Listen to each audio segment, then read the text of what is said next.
नमस्कार दोस्तों, आज मैं आपके लिए इंपॉर्टेंट क्वेश्चन कराने वाला हूं। वीडियो को पूरा देखिएगा। चलिए स्टार्ट करते हैं। पहला सवाल है, एक व्यक्ति ने 13 वस्तुएं 70 रुपए प्रति वस्तु के भाव से, 15 वस्तुएं 60 रुपए प्रति वस्तु के भाव से तथा 12 वस्तु 65 रुपए प्रति वस्तु के भाव से खरीदी।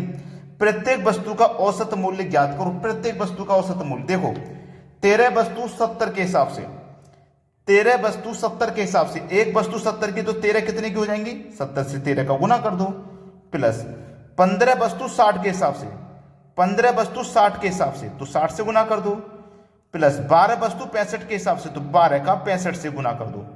क्लियर है ना? इतना इन दोनों का गुना करोगे 13 सत्ते 91 और एक 0 यानी कि 910। 15 छिक्के 90 मतलब 900। ठीक है, 15 का 12 का और 65 का गुना करोगे मतलब 780। सभी को जोड़ देंगे तो कितना हो जाएगा? ये हो जाएगा 2590। सभी को जोड़ देंगे तो, अब सभी को हमने जोड़ दिया तो 90 हो गया, यानी कि टोटल मूल्य हमारा 2590 हो गया। अब हमारे पास वस्तुएं हैं कितनी? 13 वस्तु ये हैं, 15 ये हैं और 12 ये हैं। तो 13 और 12 25, 25 और 15 40, टोटल वस्तुएं 40 हैं। तो वस्तुओं के योग में और वस्तुओं की संख्या से डिवाइड दे देंगे हम, तो 0 से कट जाएगा 0। अब 4 से इसको कटा दो, 4 छिंग 24, एक बचेगा 19, 4 चौको 16, 3 बचेगा नहीं जाएगा तो 10 लग जाएगा 30, 4 सत्ते 28, 64.7 किस में आ रहा है पहले ये देख लीजिए। 64.7 हमारे एक ही ऑप्शन में 64 है, तो वही हमारे सवाल का बिल्कुल सही जवाब हो जाएगा। समझ में आ रहा है ना सभी को? अब देखेंगे अगला सवाल। अगला सवाल है, 18% की कौन सी संख्या 75 के 12% के बराबर है? देखो, ऐसा सवाल आ जाए तो उसे कैसे करना पड़ता है। बोला गया है 18%, तो परसेंट लिख लेंगे। 18% की कौन सी संख्या, नहीं पता कौन सी संख्या, काकी के मतलब गुना होता है।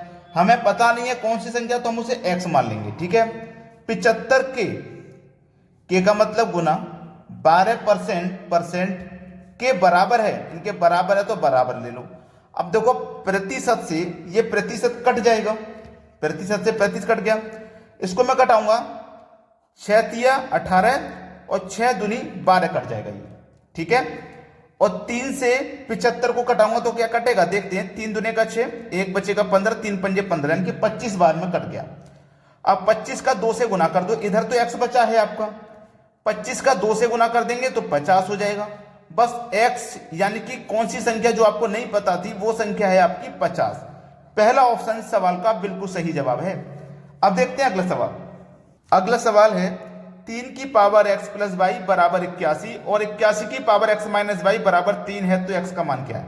देखो, ये सवाल मैंने आपको होमवर्क के लिए रखा है। आप इसका आंसर मुझे कमेंट बॉक्स में बताओगे क्या है। मुश्किल नहीं है बिल्कुल भी, मात्र 10 सेकंड में हो जाएगा। मुश्किल नहीं है। क्यों मुश्किल नहीं है? आपको बेस समान करना। यहाँ 3 है तो यहाँ पे भी 3 बनाइए। 3 कैसे बनेगा? 81 कैसे बनेगा? यानी कि 3 की पावर 4 का मान 81 होता है। तो देखो, यहाँ भी 3 और यहाँ भी बेस 3 बन गया। यहाँ भी बेस 3 बना लोगे। जब बेस बराबर होता है तो पावर भी बराबर होती है। आसान सवाल है, 10 सेकंड में कर दोगे। होमवर्क के लिए दे रहा हूं। अब देखते हैं अगला सवाल। अगला प्रश्न है, जिस समय सूर्य की ऊंचाई 30 डिग्री होती है उस समय मीनार की छाया की लंबाई 9 मीटर होती है। मीनार की ऊंचाई ज्ञात करें। देखो, एक बात को समझिएगा, हम यहां से देखते हैं, यहां से, तो यहां से जब सूर्य को देखते हैं तो 30 डिग्री का कोण बनाती है, और यहां से मीनार की जो छाया पड़ती है वो कितनी पड़ती है? 9 मीटर की। और ये कोण हमारा 30 डिग्री का है। यहां से 30 डिग्री पर हम सूर्य की ऊंचाई को देखते हैं और इसकी जो छाया पड़ रही है सूर्य की वो 9 मीटर पड़ रही है। तो यहां से लेके यहां तक की जो हाइट है वो पूछी गई है क्या है। ठीक है, तो चलिए यहां पे हम 10 30 बराबर क्या होता है? Height by birth. ठीक है, 10 30 का मान क्या होता है? 1/√3। ठीक है, बराबर हाइट, बिर्थ आपको दी गई है 9 की, तो हम यहां 9 लिखेंगे, क्रॉस मल्टीप्लाई हो जाएगा। ठीक है, यहां तक किसी को कोई समस्या नहीं है, आसानी से कर लोगे। तो देखो, √3 का h से गुना होगा तो h√3 बराबर 9 का 1 से गुना होगा तो ये 9 हो जाएगा। अब देखो, h बराबर 9, ये √3 बराबर के इधर आएगा तो 9 के बटे में √3 हो जाएगा।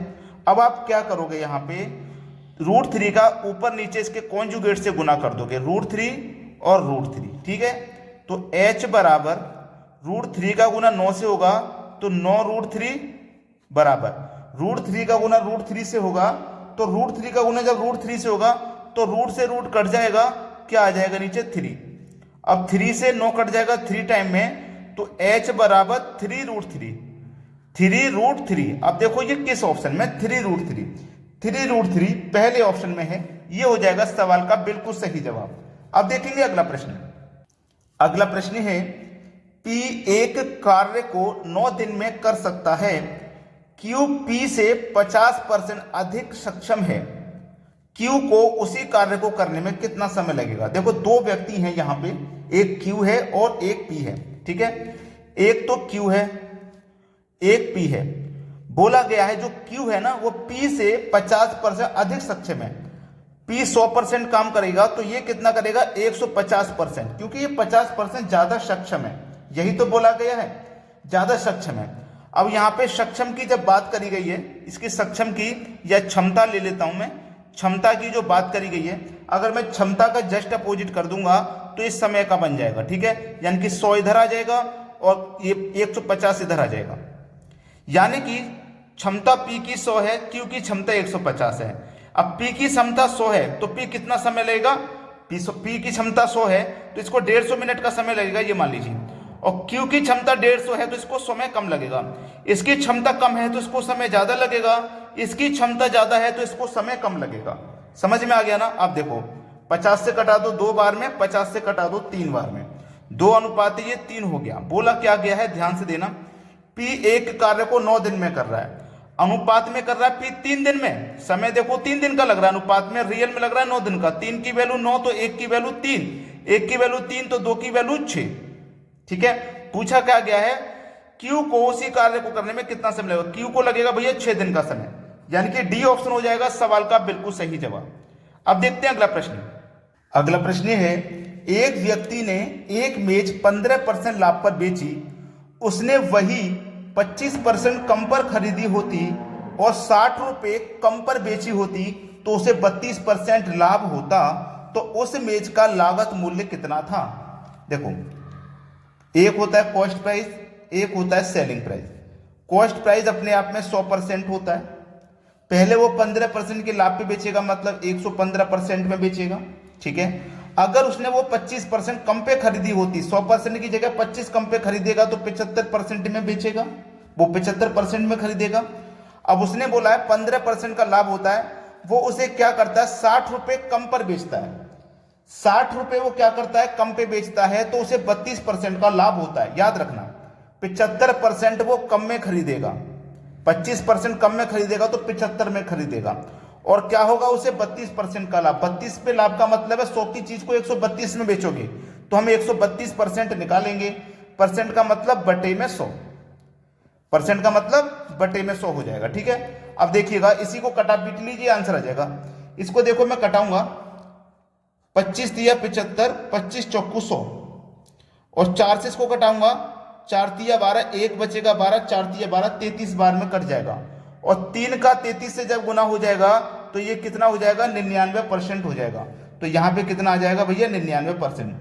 पहले बेच रहे थे 115 में और अब बेच रहे हैं 99% में, तो कितने का यहाँ पे डिफरेंस है 16% का, और रियल में कितने का डिफरेंस है 60 रुपए का। तो 16% की वैल्यू 60 है, हमें तो लागत मूल्य बतानी है 100% का मान, 16% का मान 60 है, तो हमें 100% का मान बताना। कैसे बचाएंगे, 60 में 16 से डिवाइड कर देंगे और 100% का मान बताने के लिए 100 से मल्टीप्लाई कर देंगे, ठीक है। चलिए 4 चौकू 16, 4 से 60 कट जाएगा, 100 कट जाएगा 25 बार में, और 4 से 60 कट जाएगा, 4 एकम 4, 2 बचेगा 20, 4 पंजे 20, 15 बार में। 15 का और 25 का गुना कर दीजिए बस, 15 पंजे 75 का 5 हासिल लगे 7, 15 दूनी 30 और 7 37, यानी कि 335, वो 375। 375 किस ऑप्शन में है, सी ऑप्शन में। ये आपके सवाल का बिल्कुल सही जवाब है। अब देखते हैं अगला सवाल।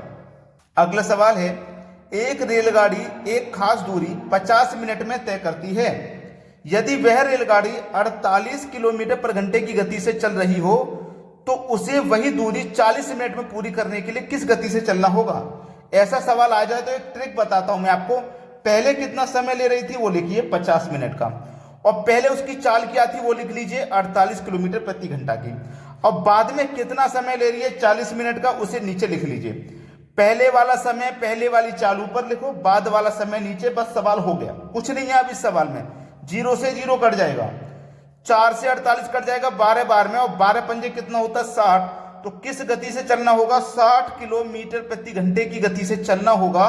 बी ऑप्शन बिल्कुल सही जवाब है। लाइक कर दीजिएगा, अगर वीडियो पसंद आया है तो शेयर कर दीजिएगा। ठीक है दोस्तों, धन्यवाद।